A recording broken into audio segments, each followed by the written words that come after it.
para mostrar que a gente não fica só num estilo ou em uns poucos estilos, a gente conversou com o Moacir Luz, que é referência do samba nacional, e com o Pierre Aderne, que faz a mesma coisa, só que lá de Portugal. Eles estão lançando agora um disco muito legal em parceria e contaram a história para a gente. Tá bom, Eu, maravilha. eu acredito que tem assim, na minha maneira de enxergar, ao pegar o disco e saber da história, eu acredito que tem um momento de encontro de vocês, que até vocês narram, que é na Alfama, quando vocês tiveram um clique de formar essa parceria, que foi um dia que você recebeu um cavaquinho do Rio de Janeiro, daí você falou e os dois começaram. Eu queria que você descrevesse se teve um momento assim que essa parceria nasceu e como ela proliferou. Na verdade, foi numa. A gente estava se procurando nesse final de semana. O Mo estava fazendo show em Lisboa e eu também. E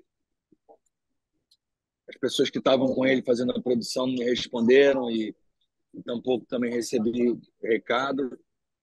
E, e aí a gente foi numa prova de vinhos, numa antiga fábrica de Lisboa, que tinham 2.000 pessoas. E quando eu fui com Dado Villa-Lobos, meu amigo, Aham. e que também mora entre aqui e o Rio de Janeiro, e eu estava bastante triste naquele dia porque eu não tinha encontrado o Moa. Eu queria muito encontrar, e a gente estava já se caçando. Quando eu abri a porta dessa antiga fábrica, a primeira pessoa que eu vi na minha frente foi o Moa.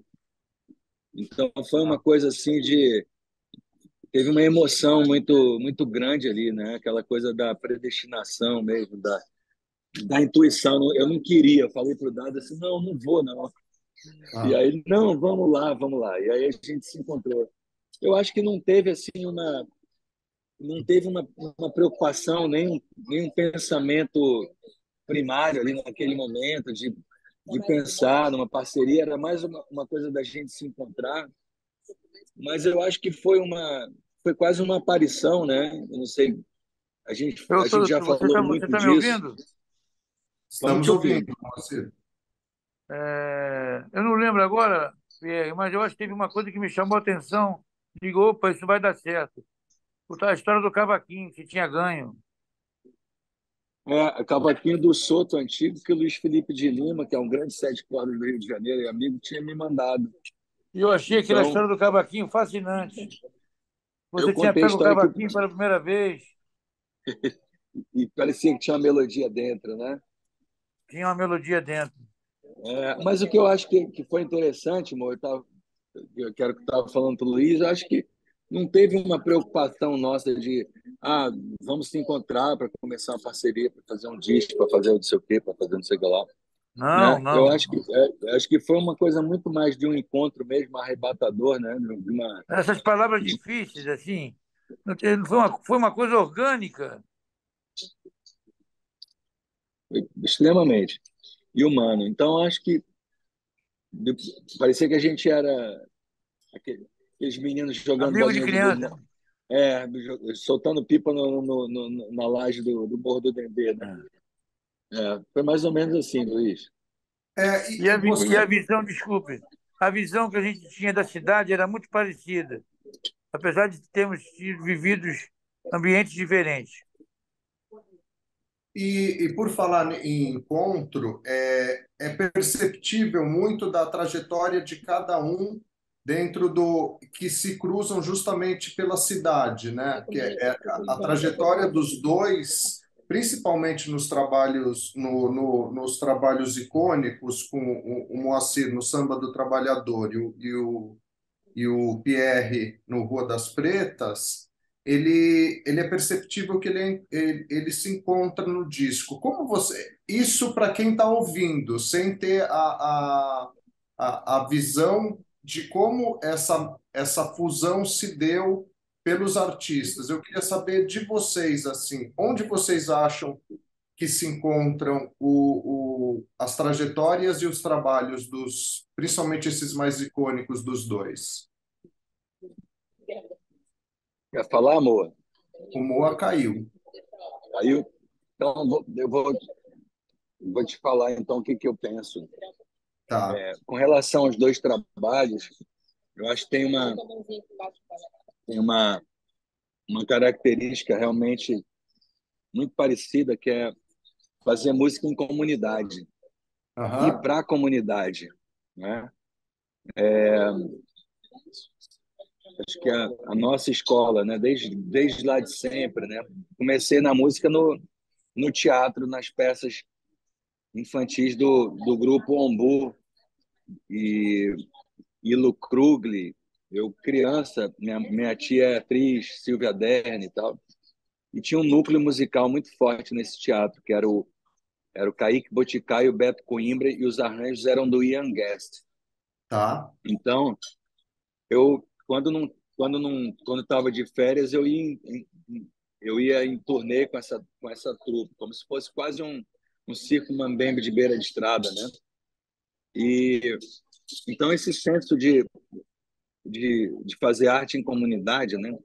De perceber que todo mundo faz junto o cenário, que todo mundo pensa no figurino, discute o repertório, quase como um mutirão assim eu já falei outras vezes assim da festa do Divino Espírito Santo, né, que a comunidade se reúne para receber os Cavaleiros do Divino, né?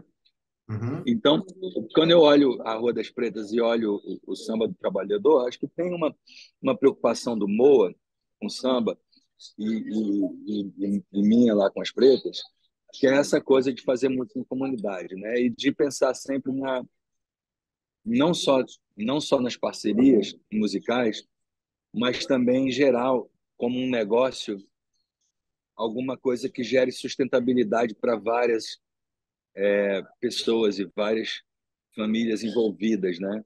Então, Aham. o trabalhador está fazendo 18 anos, você imagina, levando quase 2.000 pessoas toda segunda-feira para andar aí. A Rua das Pretas, se a gente contar do tempo que eu vim para cá, 10, 11 anos, né? Antes do projeto virar. Então, eu acho que essa é uma característica. Depois, eu acho que do ponto de vista meu e também do Moa, tem uma relação muito interessante que o Moa tem muito mais estrada do que eu nesse campo, mas eu, desde muito jovem, né, 20 anos, 19, 20 anos, comecei a compor para outras pessoas, ganhar a vida fazendo música, né?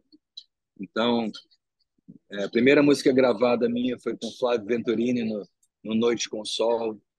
Depois eu pegava uns jobs que, nessa mudança do mercado fonográfico de querer mexicanizar a música brasileira, e pediam Aham. para fazer versões, né? Que era na Poligram ainda. Max Pierre me pedia, tem uma banda baiana aqui, é Cheiro de Amor, tem o Companhia Clique. Aí eu fazia versões dessas músicas mexicanas e tal.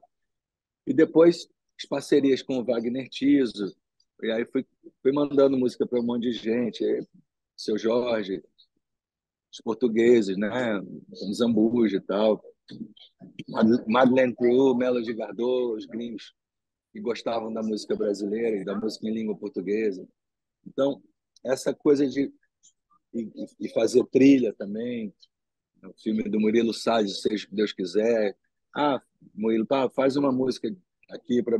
Então, eu acho que tanto eu quanto ele, a gente desenvolveu muito essa coisa de fazer música para os outros, né? Aham. E eu acho que isso foi muito importante para esse processo, porque o Lenine me ajudou muito, assim, no início da carreira, com 19, 20 anos. O Lenine falava uma coisa muito importante, que era 50% da música é o argumento.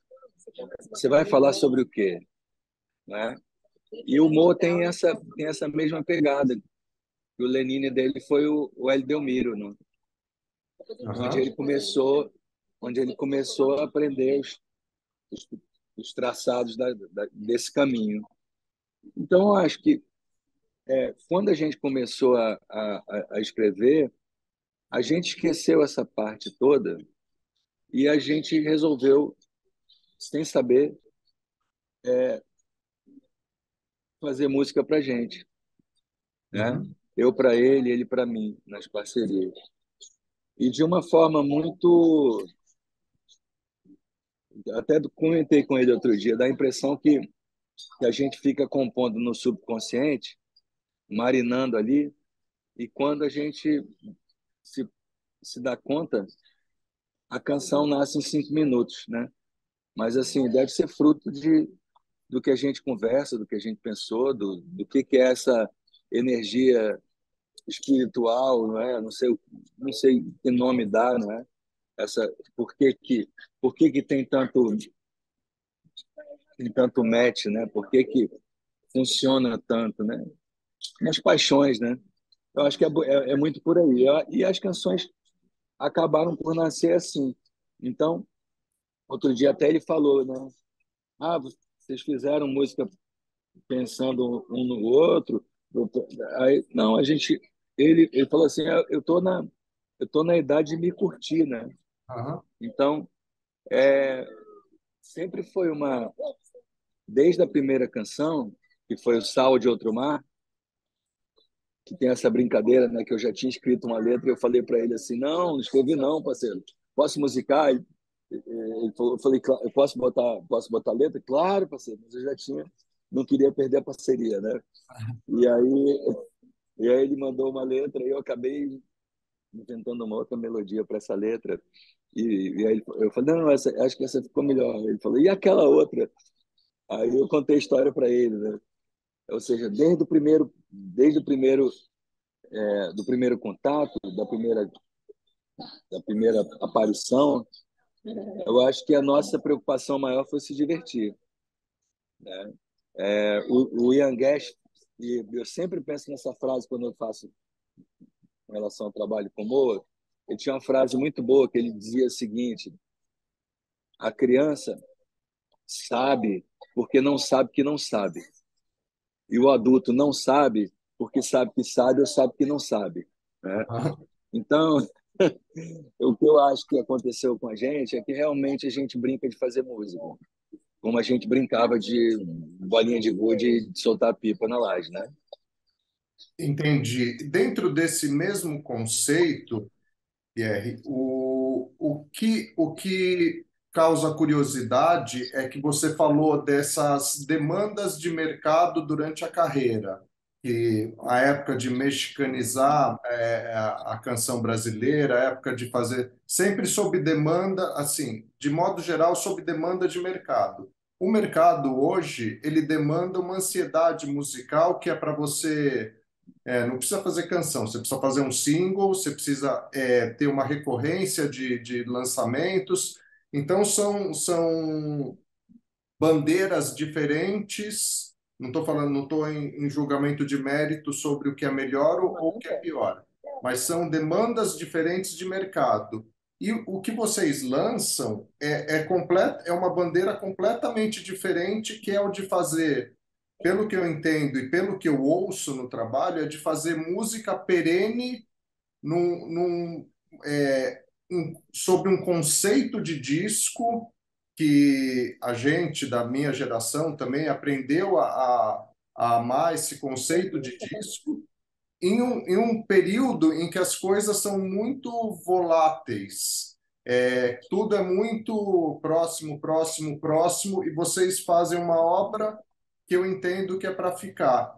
Vocês foram afetados por isso, ou se vocês se colocaram completamente à parte, falaram, como você falou, a gente vai fazer o que a gente quer fazer e a gente vai fazer esse registro que a gente sabe que vai permanecer para o tempo. Não vai ser o lançamento da semana do Spotify, mas daqui a X anos vai fazer sentido. Eu acho que tem uma coisa que tem um dito popular que diz que cachorro velho não aprende truque novo, né? Eu acho que tanto eu quanto o Mo, a gente não consegue se adaptar, não é? Quer dizer, a gente não tem a gente não tem o corpo para esse figurino musical que estão propondo para a gente, né? Então, eu acho que é por aí. Então, eu acho que tanto eu quanto ele, a gente não ligou muito para essas demandas que o mercado dá hoje, né? A gente ligava para aquelas demandas, mesmo fazendo música, na, naquele exemplo lá da mexicanização do, do mercado brasileiro, porque tinha uma demanda de trabalho, né? Assim, eles pagavam mil dólares para eu fazer uma versão e aquele faz-me rir, como diria o Tom Jobim, era de grande mais-valia para mim, como foi para o Moa também, né? Então, Aham, eu acho que a gente não se deixou muito afetar por esses novos caminhos da música, até porque quando eu penso nisso também, eu não sei o que o Moa acha, mas é mais ou menos como uma senhora de 60 anos querer se vestir com a roupa da neta, sabe? aham, Então, o compromisso é com a canção, né? A canção é soberana. Ontem eu estava falando com um amigo português, estava até o Silvio Essinger aqui, que você deve conhecer, grande amigo do conheço. Rio, e estava um outro jornalista que eu amo em Portugal, que é editor do Jornal de Letras, escritor da Pesada, que se chama Manuel Perne, né? E a gente estava falando assim desse caminho assim da indústria e tal. E em Portugal tem um festival da canção, assim como aqueles, né, do míticos da Festival da Canção do Brasil, né, daquela altura. Só que em Portugal bebe-se muito vinho, né? E aí eu brinquei com eles, eu falei com eles assim, com sotaque português, né? Ô Manuel, para se fazer vinho é preciso uva. E para se fazer um festival da canção é preciso canções, né? Então, eu acho que realmente a gente fez um disco para a Aham. gente fez um disco para as nossas memórias, a gente fez um disco em respeito a todos os personagens que a gente conheceu nas ruas, né? E as esquinas, e as noites viradas, e as boemias, e essa Lisboa que vive com esse sonho carioca e esse Rio de Janeiro extremamente português, né?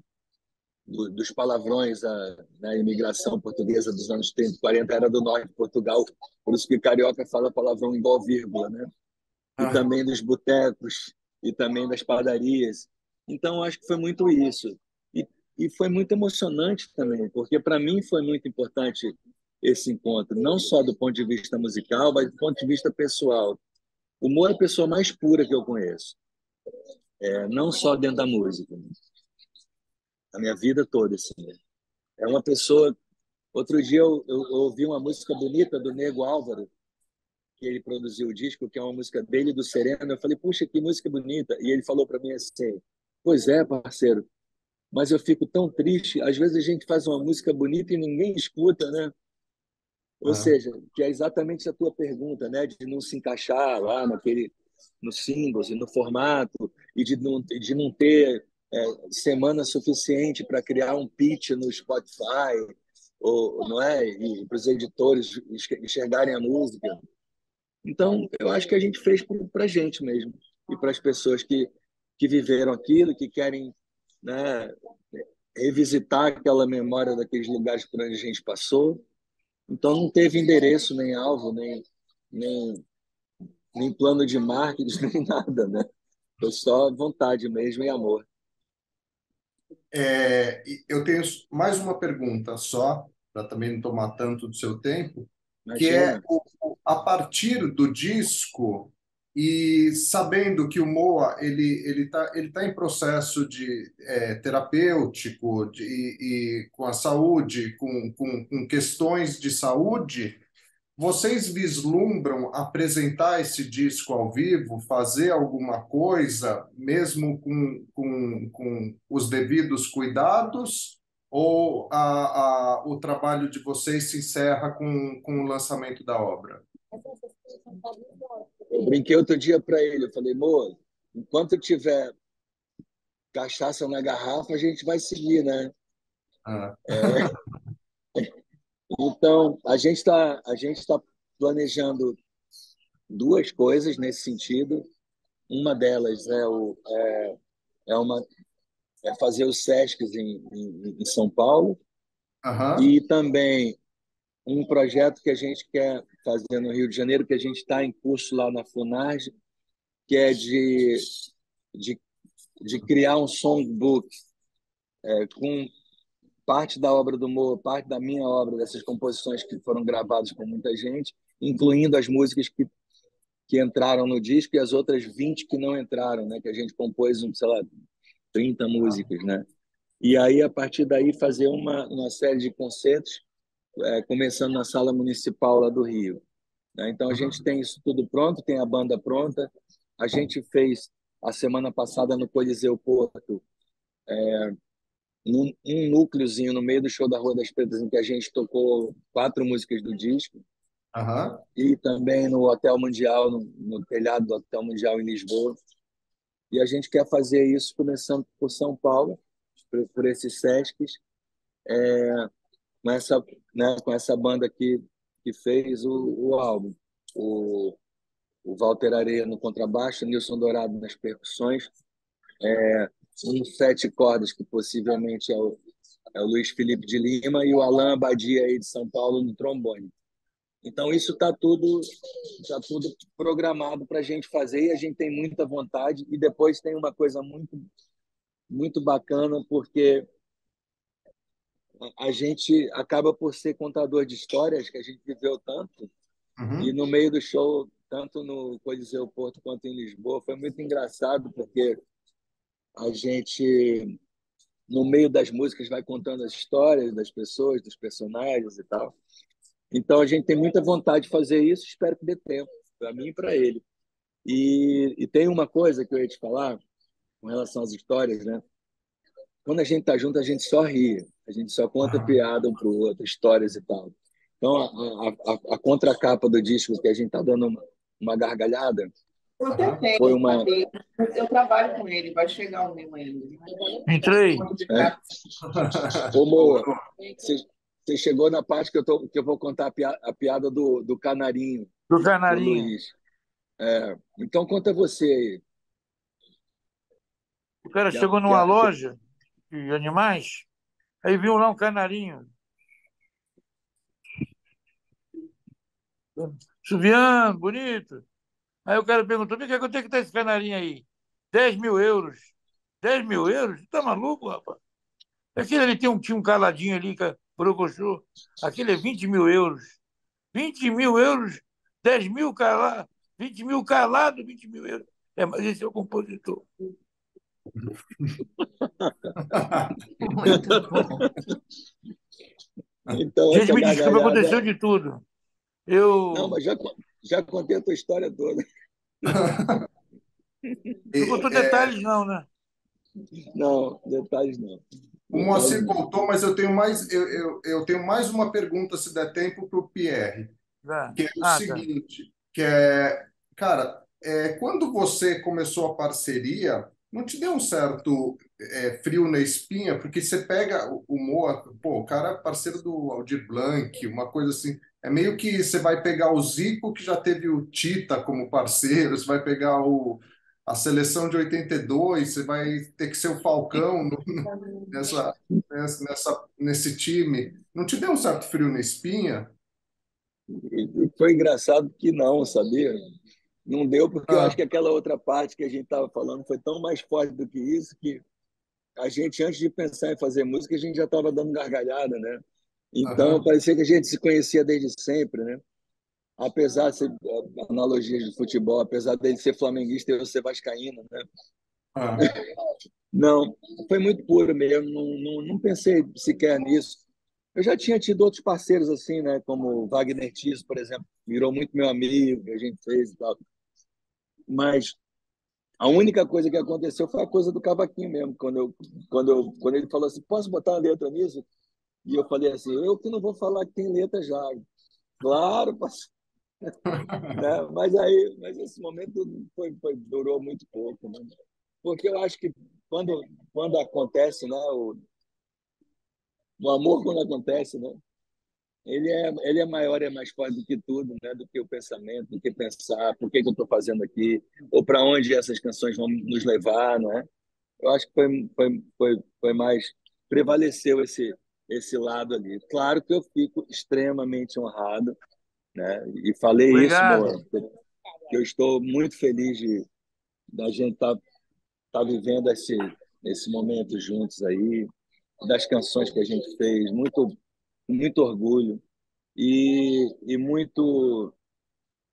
Eu conto a sua história para todo mundo, né? De você chegar aos 15 anos no Meia, na casa do Carlos Delmiro, e por acaso eu conheci essa casa porque tive 3 aulas de violão com o Carlos Delmiro, conhecer o Hélio Delmiro e toda aquela parte bonita que você contou, né?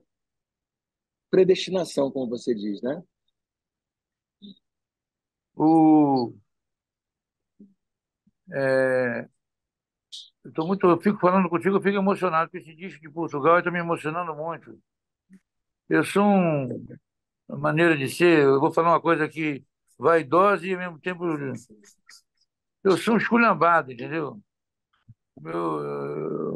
Eu falo merda pra cacete, conto piada ruim. As minhas prediletas são as piores. Mas nesse negócio de compor, eu componho bem, sabe? Eu me garanto pra burro nesse negócio aí. E quando eu vejo quando eu vou fazer uma música, eu não animo muito, não. Mas quando eu vejo que trata de eu vislumbro ali uma ideia, um conceito, uma obra em si, falando mais pretensiosamente, eu vibro muito. E eu percebi isso de cara na questão no vocabulário literário do Pierre, nessa questão carioca, que é que sustenta muito o meu comportamento perante as pessoas, o meu sentimento. O Pierre é aquele carioca que. São dois cariocas, um da Zona Sul e da Zona Norte. Ele é da Zona Sul, mas é da Zona Norte. Então isso aí permite a gente enxergar bastante o parceiro no futuro. E eu acho que eu dei sorte. Eu te amo, amor. Fechamos com a declaração de amor aqui, recíproca. É, eu quero agradecer muito o tempo de vocês e agora eu tiro a camisa de jornalista. Quero dizer que é lindo, lindo, lindo o trabalho que vocês fizeram, estão fazendo e quero agradecer o que vocês têm feito pela música mesmo, pela música brasileira, pela mistura de culturas, por toda a sua trajetória, Moacir, Pierre, obrigado mesmo. Eu não tirei Obrigado longe, para valer, Luiz. né? Muito obrigado. Oh, Eu agradeço muito. Um abraço para vocês. um abraço, Olha, irmão. bicho, eu ando muito sensível, hein? Obrigado. Eu vou ter que ir pro banheiro para poder chorar um pouquinho. Falando sério, bicho. Beijo. Você sabe que Eu também. ontem eu estava andando na rua. Posso falar? Claro. Ontem eu estava andando na rua. Aí veio uma senhora, ela passou na minha direção contrária e voltou o rosto, falou: É você, Moacir Luz? Falei: Sou. Ela começou a chorar, eu comecei a chorar. Nem sei se ela estava chorando de desespero, mas eu sei que eu comecei a chorar com ela. A fase está chorando, como uma samambaia. Oh, demais, demais. Mas, ó, Luiz, só para alinhavar o que você tinha perguntado antes, se eu pensasse que os letristas que trabalharam com o Moa era Aldir e Paulo César Pinheiro, eu ia tremer nas bases mesmo. Tá bom. Qualquer um tremeria se não fosse esse. Mas Valeu, como a Um gente. beijo gente é grande. criança,